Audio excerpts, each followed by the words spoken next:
లో మరొక గంటలోనే బకాయిల విడుదల. మరొక గంటలో ఉద్యోగులకు సంబంధించి బకాయిలైతే విడుదల చేయడం అయితే జరుగుతోంది.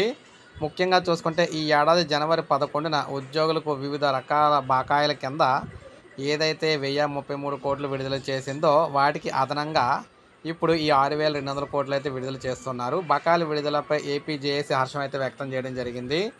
ప్రభుత్వ ఉద్యోగులు, పెన్షనర్ల పెండింగ్ బకాయిలకు సంబంధించి 6,200,00,00,000 విడుదల చేయడానికి ప్రభుత్వం ఆదేశాలు ఇవ్వడంపై ఏపీ జేఏసీ నేతలు హర్షం వ్యక్తం చేశారు. మిగిలిన అంశాలపై కూడా ప్రభుత్వం సానుకూలంగా స్పందిస్తుందని ఒక ప్రకటనలో ఆశాభావం వ్యక్తం చేశారన్నమాట. మరొక గంటలో ఉద్యోగుల ఖాతాలకు అయితే బకాయిలు వస్తాయని చెప్పేసి చెప్తూ ఉన్నారన్నమాట.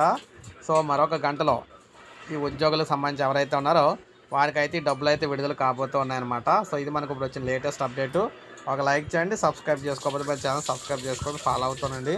ఇలాగే మీకు మన ఛానల్ ద్వారా ప్రతి అప్డేట్ కూడా నేనైతే అందిస్తూ ఉంటాను, ప్రతి అప్డేట్ కూడా.